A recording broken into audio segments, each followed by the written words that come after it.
अज़ीमुश्शान माह मुबारक हम और आप से बहुत तेज़ी के साथ रुखसत हो रहा है।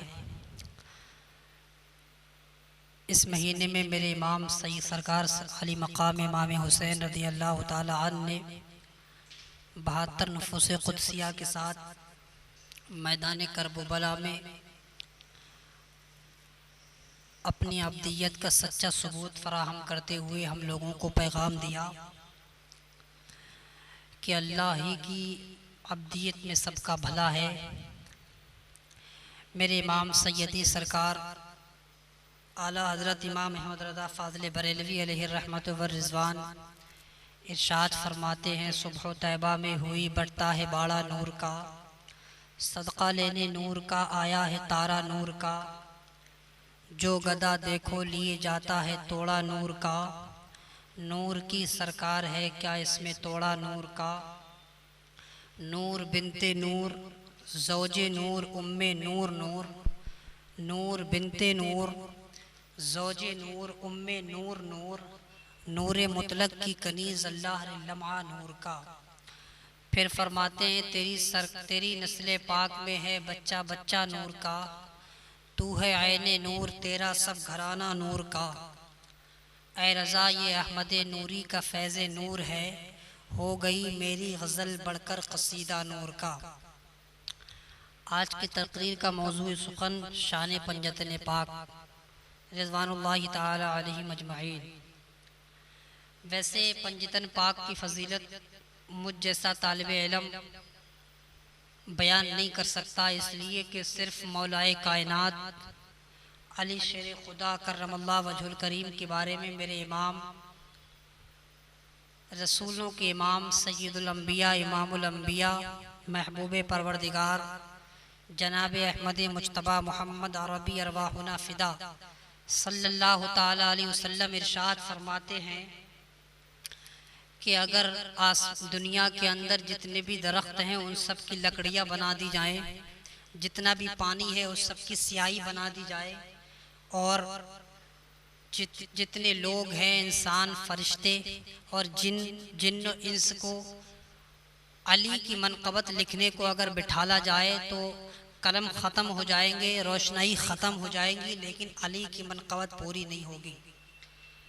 हज़रत अली के बारे में मेरे सरकार ने फरमाया, पंजतन पाक जिसके बारे में हज़रत बेदम शाह वारसी रहमतुल्लाह अलैह फरमाते हैं, बेदम यही तो 5 हैं मकसूद कायनात, बेदम यही तो 5 हैं मकसूद कायनात, खैरुन निसा हसन मुस्तफ़ा अली, यही 5 हैं। हाँ हाँ, नजरान के पादरियों से जब मेरे आका का मुबाहिला हुआ था, कुरान पाक की आयत गवाह है, नदउ अबनाना व अबनाकुम व निसाना व निसाकुम, तुम अपने लड़कों को बुला लो हम अपने लड़कों को लेकर आते हैं, तुम अपनी औरतों को बुला लो हम अपनी औरतों को लेकर आते हैं। कुरान मुक़द्दस गवाह है, जैसे ही मुबाहिला हुआ मेरे आका ने हज़रत की उंगली पकड़ी, हज़रत हुसैन को गोद में लिया, पीछे मौला अली हैं, उनके पीछे हज़रत फ़ातिमा है।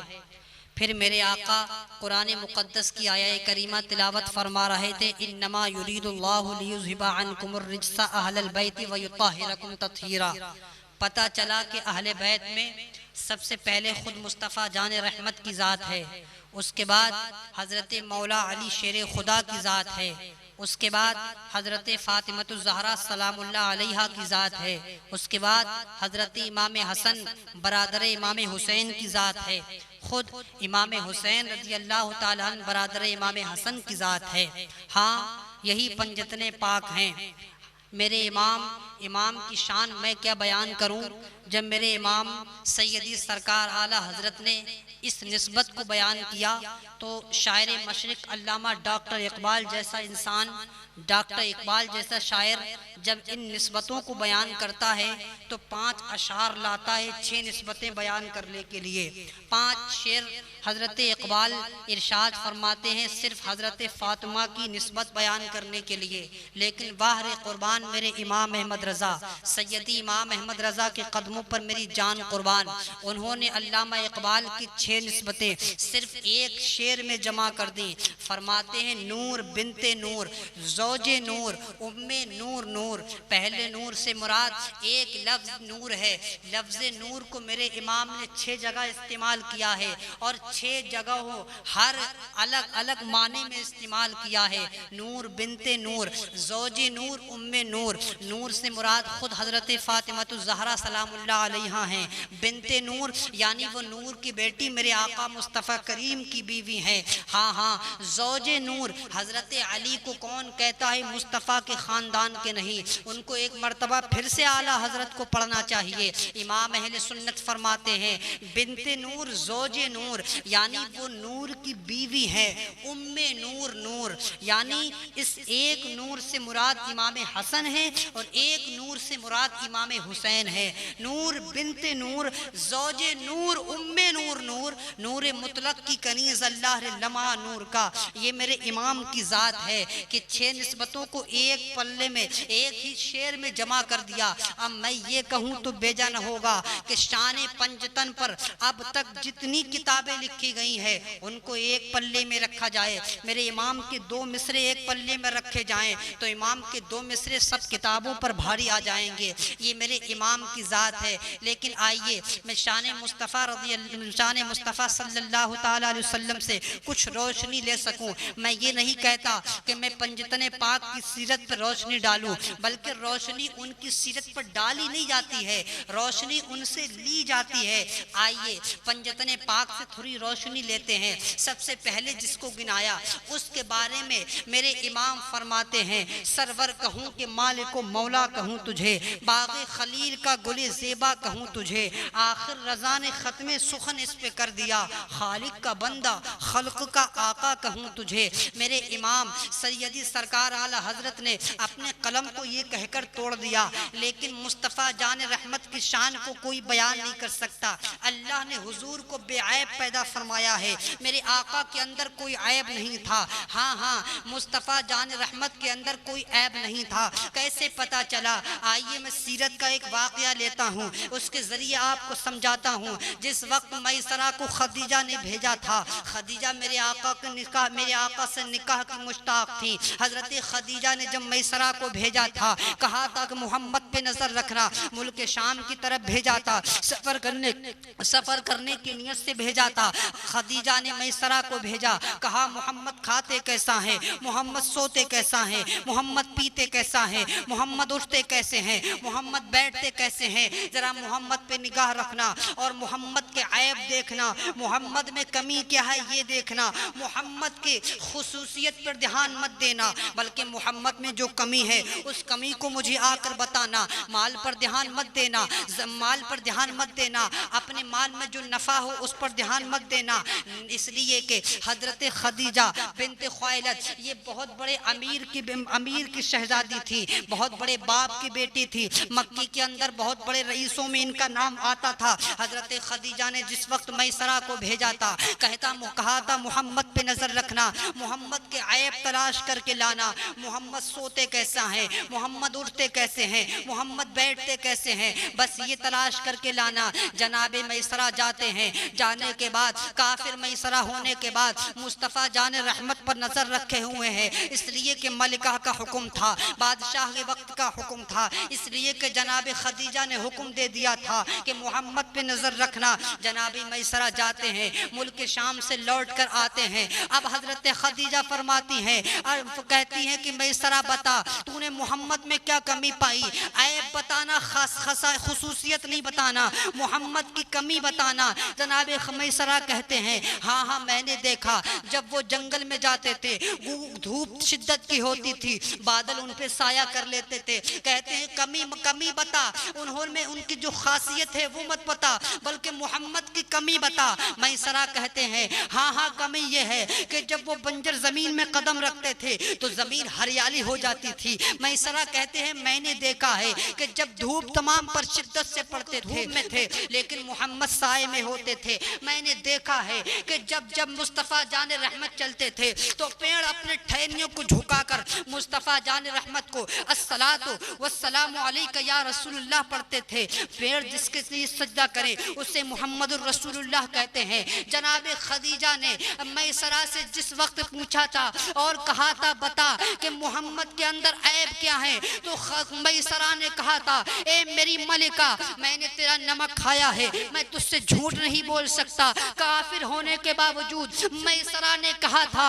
एक हाथ में अगर तुम मेरे चांद रख दो दूसरे में सूरज रख दो फिर भी मैं यही कहूंगा कि अल्लाह ने मेरे हुजूर को बेऐब पैदा फरमाया है, अल्लाह ने नबी को बेऐब पैदा फरमाया है, उनके अंदर कोई ऐब नहीं है। ये हुसैन के नाना हैं जिनको अल्लाह ने बगैर ऐब के पैदा फरमाया है, बिना कोई ऐब के पैदा फरमाया है। ये हुसैन के नाना हैं। अब जरा आइए हुसैन की अम्मी की तरफ आइए। हुसैन की अम्मी कौन है जिसके बारे में मेरे इमाम फरमाते हैं, हजरत फातिमा के बारे में फरमाते हैं जिसका आंचल न देखा कभी महू महर ने, यानी हजरत फातिमा सलामुल्लाह अलैहा के आंचल को कभी सूरज और चांद ने नहीं देखा, कभी नहीं देखा। बल्कि मेरे इमाम की शख्सियत तो ऐसी हो गई है, अगर किसी वाक़े की तस्दीक करना हो तो मेरे इमाम का कोई शेर ढूंढ लीजिए, इमाम का शेर अगर मिल जाए तो समझ लेना कि वो वाक़या बिल्कुल सच्चा है। इमाम फरमाते हैं जिसका आंचल न देखा महू महर ने, उस रिदाए नज़ाहत पे लाखों सलाम, जिसके बारे में खुद मेरे आका फरमाते हैं अल फातिमा तो बुज़अतुम मिन्नी, फातिमा मेरे जिगर का टुकड़ा है। अब आइए ज़रा अहले सुन्नत जुमहूर उलमा का मजहब सुनिए। मेरे इमाम सैयदी सरकार आला हजरत का भी यही मौक़िफ़, शाह अब्दुल हक मुहद्दिस देहलवी का यही मौक़िफ़, शाह इमाम हजरत अस्क़लानी रहमतुल्लाह अलैह का भी यही मौक़िफ़, इमाम यूसुफ नुबहानी का भी यही मौक़िफ़, जितने उलमाए अहले सुन्नत है, जितने भी मुहद्दिसीन इकराम है, इन सब का इस बात पर इजमा है, इन सब का इस बात पर इजमा है कि मेरे आका मुस्तफ़ा जान रहमत सल्लल्लाहु ताला अलैहि वसल्लम जिस जगह आज कब्र अनवर में आराम कर रहे हैं, वो जगह जो मेरे आका के जिस्म से मस है, मेरे आका के जिस्म से जो जगह टच है, वो जगह जन्नत से अफजल है, वो जगह काबे से अफजल है, वो जगह अर्श आज़म से अफजल है। अब जरा आइए हजरत फातिमा की शान मुलाहिजा कीजिए प्यारे, हजरत फातिमा का मकाम क्या है, हजरत फातिमा की शान क्या है, हजरत फातिमा का मर्तबा क्या है। मेरे आका फरमाते हैं अल फातिमा तो बिज़अतुम मिन्नी, फातिमा मेरे जिगर का टुकड़ा है। अब जरा तवज्जो कीजिए, मैं फातिमा को काबा कहूँ तो किस मुँह से कहूँ, अगर मैं हजरत फातिमा को अर्श कहूँ तो किस मुँह से कहूँ, फातिमा को जन्नत कहूँ तो किस मुँह से कहूँ। इसलिए कि टच होने वाली मिट्टी का यह आलम है कि वो काबे से अफजल है, वो अर्श से अफजल है। वो इमाम आजम फरमाते हैं कि वो काबे से नहीं बल्कि अर्श आजम से भी अफजल है। अब जरा हजरत फातिमा को मैं काबा कहूँ तो किस मुँह से कहूँ, इसलिए कि काबे से टच, जिस्म से टच होने वाली मिट्टी का यह आलम है। तो हजरत फातिमा की शान का अंदाजा कौन लगा सकता है, वो जिस्म का टुकड़ा है, ये टच होने वाली मिट्टी का यह आलम है। तो जिस्म के टुकड़े का आलम क्या होगा, जिस्म के टुकड़े का एक मकाम क्या होगा, जिस्म के टुकड़े की शान क्या होगी। मेरे इमाम फरमाते हैं जिनका आंचल न देखा कभी महो महर ने, उस रिदाए नज़ाहत पे लाखों सलाम। यही इमाम अहले सुन्नत हैं, इनका भी यही मौक़िफ़ था कि जो मिट्टी टच हो रही है वो अर्श आज़म से अफजल है। ये हजरत फातिमा की ज़ात है, ये मौला हुसैन की अम्मी की ज़ात है। और देखिए फरमाते हैं वहिया कल्बी, मेरे हुजूर ने फरमाया फातिमा मेरा दिल है, वहिया रूही, और मेरी रूह है, यानी हजरत फातिमा के लिए फरमाया वो मेरी रूह है।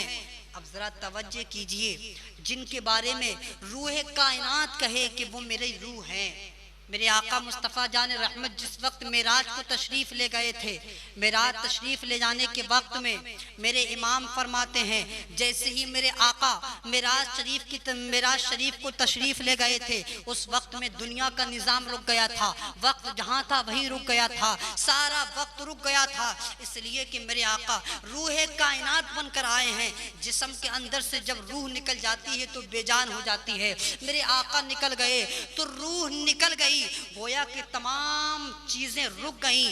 अब जरा तवज्जो कीजिए, रूह कायनात की जो रूह हो उसका मकाम क्या होगा, उसकी शान का अंदाजा कौन लगा सकता है, जिसके लिए मेरे आका खुद अपना मिंबर छोड़ दे और कहें फिदा की उम्मी व अबी या फातिमा, अय फातिमा तुझ पर मेरे माँ बाप कुर्बान हो जाएं, अय फातिमा तुम पर मेरे माँ बाप कुर्बान हो जाएं। उस फातिमा के आज हमारे लिए कोई गांव का मोहल्ले का इमाम या प्रधान कुर्सी छोड़ता है, कोई कहता है फला खतीब ने मेरे लिए कुर्सी छोड़ दी, फला अदीब ने मेरे लिए कुर्सी छोड़ दी, अमा कोई इमाम कुर्सी छोड़ दे तो हम फूले न समाएं। लेकिन जिसके लिए इमामुल अंबिया कुर्सी छोड़ दे, जिसके पीछे 1,24,000 कमो बेश अंबिया इकराम मस्जिद अक्सा में नियत बांध कर खड़े हो जाएं, वो इमामुल अंबिया हजरत फातिमा के लिए अपनी मसनद छोड़ दे और खुद आगे बढ़कर गले बिला ले। कभी मेरे आका हजरत फातिमा की पेशानी को चूमते हैं। मेरे आका जिसके बारे में कहें फिदा की उम्मी व अबी या फातिमा,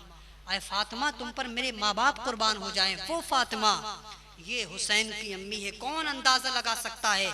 लेकिन आइए मौला हुसैन के अब्बा को सुनिए, मौला हुसैन के अब्बा की जात कैसी है, जिसको हम शेर खुदा अली मुर्तजा के नाम से जानते हैं, दामाद रसूल भी है, मेरे आका के चचाजाद भाई भी हैं।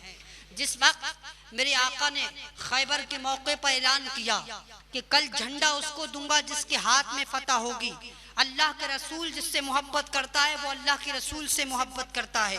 सहाबा इकराम ने रात भर बेचैनी में गुजारी कि झंडा किसको दिया जाएगा। सुबह हुई, मेरे आका की अदालत लगी। सहाबा इकराम का जम्मे गफीर है। सहाबा इकराम कोई एड़ी के बल खड़ा है, कोई अपनी अंगूठों के बल खड़ा है और ये दिखाना चाहते हैं हुजूर हम भी आए हैं। मेरे आका सबको जानते थे, इल्म गैब था, मेरे आका को सब जानते थे कि महफिल में कौन है कौन नहीं, सब जानते थे। लेकिन सहाबा इकराम फिर भी कहते हैं, दिखाना की कोशिश कर रहे थे कि हम भी आए हैं, हम भी आए हैं।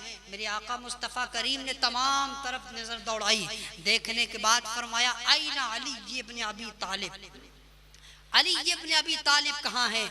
हुजूर सल्लल्लाहु ताला अलैहि वसल्लम ने जैसे ही फरमाया, लोगों ने कहा आका अली की आंखों में आशोब है, अली की आंखें बीमार हैं, अली बीमार है नहीं आ सकते। मेरे आका ने फरमाया बुला कर लाओ अली को। जैसे ही अली को बुला कर लाया गया, मेरे आका ने पूछा अली क्या हुआ। फरमाया आंखें आई हैं, आंखें बीमार हैं, आंखों में आशोब है। हाँ हाँ, मेरे आका ने अपना लुआब दहन निकाला, अली की आंखों पर लगा दिया। हजरत अली फरमाते हैं उसके बाद से न कभी मेरी आंखों में तकलीफ हुई और न उसके बाद से कभी मेरी आंखें दुखी थी, न कभी बीमार हुई थी। हाँ हाँ, मुस्तफ़ा जान रहमत ने खैबर का जो झंडा था अली के दस्ते मुबारक में दिया। देने के बाद हजरत अली से फरमाया लो ये झंडा तुम्हारे हाथ पर खैबर फतह होगा।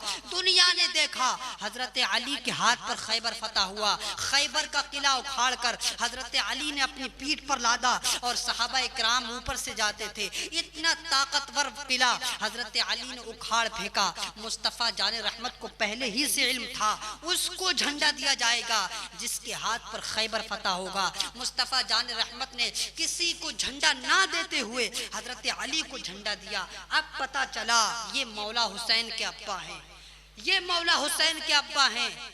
आज लोग सहाबा को गालियां देते हैं अहले बैत का नाम लेकर, कोई अहले बैत को गालियां देते हैं सहाबा का नाम लेकर, लेकिन हम कहते हैं कि अहले सुन्नत का है बेड़ा पार, असहाबे हुजूर नज्म है और नाव है, इतरत रसूलुल्लाह की ये हमारे इमाम ने हमें अकीदा दिया है। लेकिन आइए हजरत अली की शान मुलाहिजा कीजिए प्यारे।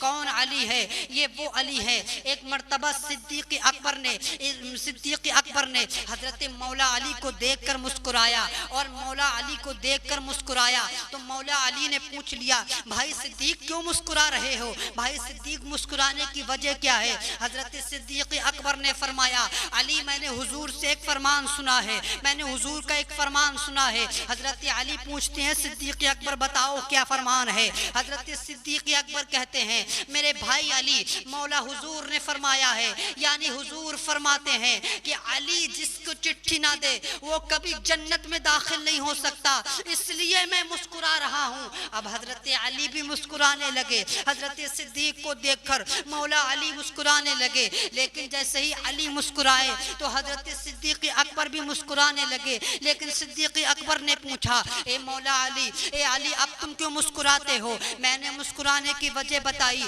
जो हुजूर का फरमान आलीशान था, लेकिन मैं तुम्हारे मुस्कुराने की वजह क्या है? फरमाते हैं, हजरत अली फरमाते हैं, आका इरशाद फरमाते हैं कि तुमसे आका ने ये फरमाया था कि अली जिसको चिट्ठी देंगे वही जन्नत में जाएगा, लेकिन मुझसे आका फरमाते हैं, अली खबरदार हो जाओ, कभी सिद्दीक के गुस्ताख को चिट्ठी मत देना।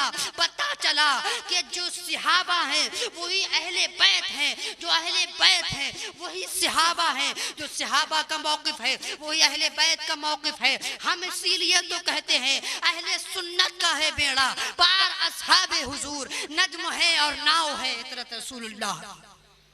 ये हमारा अकीदा है, बरेली के पठान ने हमें ये अकीदा दिया है, ये मौला अली है। अब एक बात और सुने, मौला अली की फजीलत पढ़ने लगा हूँ, मौला अली की मनक़बत पढ़ने लगा हूँ। मौला अली के बारे में सवाइकुल मुहर्रिका में इमाम हजर अस्क़लानी रहमतुल्लाह अलैह लिखते हैं, हजरत अली मेरे आका फरमाते हैं जहन्नम और दोज़ख का, यानी जन्नत और दोज़ख का तकसीम करने वाला अली है। यानी जन्नत भी अली बांटेंगे, दोज़ख भी अली बांटेंगे। अब जरा जो यजीद को जन्नती कहते हैं वो किस मुंह से जन्नती कहते हैं मुझे बताएं। अमन नमाजियों को भी मेरे आका मौला अली के सामने हाजिर होना पड़ेगा जन्नत लेने के लिए, हाजियों को भी हाजिर होना पड़ेगा, मोहल्ले के शरीफ लोग उनको भी मौला अली के सामने जन्नत लेने के लिए जाना पड़ेगा, इसलिए कि हुजूर फरमाते जन्नत और दोज़ख का तकसीम करने वाला अली है। अब जरा तवज्जो फरमाए, जो बेनमाजी हो वो किस मुंह से जाएगा, जो फासिक हो, शराबी हो, जानी हो, वो किस मुंह से जाएगा मौला अली के पास जन्नत लेने के लिए। अब तक तो हम सुनते थे कि मौला अली जन्नत बांटेंगे, लेकिन दोज़ख में भी जाएंगे तो बगैर अली के नहीं जाएंगे, इसलिए कि हुजूर का फरमान है कि जो जन्नत बांटेगा जो अली वही अली दोज़ख भी बांटेगा। दोज़ख में भी जाएंगे तो अली के बगैर नहीं जाएंगे, अली का सामना होना है। अगर कोई कट्टर दुश्मन यही कह दे कि मुझे अगर जन्नत ही ले लिए तो अली से नहीं लेनी, हमें जन्नत नहीं लेनी है तो दोज़ख भी तो अली ही से लेनी है। जहाँ आका फरमाते हैं जन्नत बांटेगा, दोज़ख को भी तो वही फरमाते हैं दोज़ख भी अली बांटेंगे। अब पता चला दोज़ख में भी जाओगे लेकिन बगैर अली के नहीं जाओगे, दोज़ख में जाओगे बगैर अली के नहीं जाओगे। हज़रत अली की शान मुलाहिज़ा कीजिए, यह हज़रत मौला अली का मकाम है।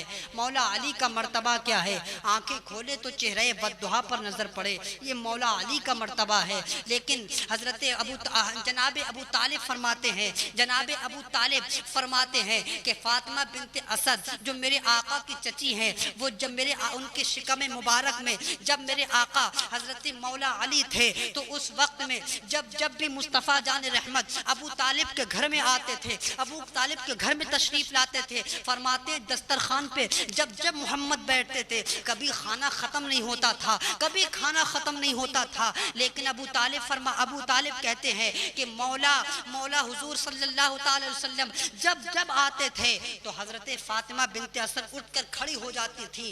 एक दिन अबू तालिब ने पूछ लिया, फ़ातिमा तुम मोहम्मद के आने पर खड़ी क्यों हो जाती हो?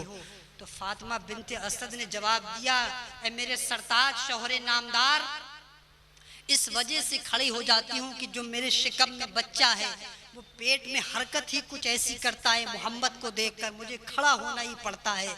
अब जरा तवज्जो करें, उसी शिकम से पैदा हुए हैं मौलाए कायनात, उसी नुत्फे के हैं मौलाए कायनात। अब ज़रा वो बच्चा पैदा होता है तो मौला अली शेर खुदा बनते हैं। अब ज़रा तवज्जो करें, हज़रत फ़ातिमा बिनते असद को एक मर्तबा आज़माने के लिए मौला हुजूर के सामने इमाम हुजूर सल्लल्लाहु ताला अलैहि वसल्लम जैसे ही घर में तशरीफ़ लाए फ़ातिमा बिनते असद को आज़माने के लिए, अबू तालिब ने सोचा कि आज मैं फ़ातिमा को खड़ा नहीं होने दूंगा, हुजूर की ताज़ीम में खड़ा नहीं होने दूंगा, हुजूर की ताज़ीमन खड़ा नहीं होने दूंगा फ़ातिमा बिनते असद को। लेकिन जैसे ही मेरे आका मुस्तफ़ा जान रहमत दरवाजे से अंदर तशरीफ़ लेकर आए हैं, अबू तालिब ने फ़ातिमा के दोनों मूंढों को पकड़ा और नीचे को दबा दिया। लेकिन जैसे ही मूंढे दबाए तो मौला अली ने पेट में हरकत करना शुरू की और ऐसी हरकत की, फ़ातिमा बिनते असद कहती हैं खुदा जाने मेरे अंदर से कहां से ऐसी ताकत आ गई कि अबू तालिब की ताकत मुझ पर भारी ना पड़ सकी, मेरी ताकत अबू तालिब पर भारी पड़ गई। और भारी क्यों ना पड़ती, इसलिए कि अंदर से खुदा का शेर की ताकत थी, अंदर से मौला अली की ताकत थी, अंदर से हैदर कर्रार की ताकत थी, अंदर से फातह खैबर की ताकत थी। वही ताकत जब उठी है तो हुजूर की ताज़ीम के लिए फातिमा बिनते असद खड़ी हो गई। पता चला अबू तालिब ने भी माना कि मौला अली जो खड़े होते हैं वो हुजूर की ताज़ीम के लिए खड़े होते हैं। अमा जो बचपन में पेट के अंदर इतनी ताज़ीम करे वो कभी अपने बड़ा होकर कभी हुजूर को अपने जैसा भाई कहेगा? बल्कि मेरे आका ने तो अंसार और मुहाजिर को भाई भाई बनाने के बाद खुद फरमा दिया था कि तमाम सहाबा आपस में भाई भाई हैं। लेकिन मौला अली ने कहा या रसूलल्लाह आपने मुझे छोड़ दिया, तो आका इरशाद फरमाते अंत आखी फिद दुनिया वल आखिरा, यानी तू मेरा दुनिया में भी भाई है आखिरत में भी भाई है। भाई होने के बावजूद भी मौला अली ने कभी ये नहीं कहा कि हुजूर मेरे भाई हैं। जब भी पुकारा तो या रसूलल्लाह कह के पुकारा, जब भी पुकारा या रसूलल्लाह कह के पुकारा। हाँ हाँ, हम तो यहाँ तक कहते हैं नाद खानी मौत भी हमसे छुड़ा सकती नहीं, कब्र में भी मुस्तफ़ा के गीत गाते जाएंगे, हश्र तक लहराएंगे ता हश्र चश्मे नूर के जलवा फरमा होगी जब तलअत रसूलुल्लाह की, हश्र तक डालेंगे हम पैदाइश मौला की धूम, मिसले फारस नजद के किले गिराते जाएंगे, खाक हो जाएं अदू जलकर मगर हम तो रजा, दम में जब तक दम है जिक्र उनका सुनाते जाएंगे। बेदम यही तो पांच हैं मकसूद कायनात, खैरुन निसा हसन हुसैन मुस्तफ़ा अली। अब आइए किल्लत वक्त आमीनगीर है, बाकी हजरात को इंशाअल्लाह आने वाली नशिस्त में बयान किया जाएगा। अस्तगफिरुल्लाह रब्बी मिन कुल्लि ज़म्बिन व अतूबु इलैहि।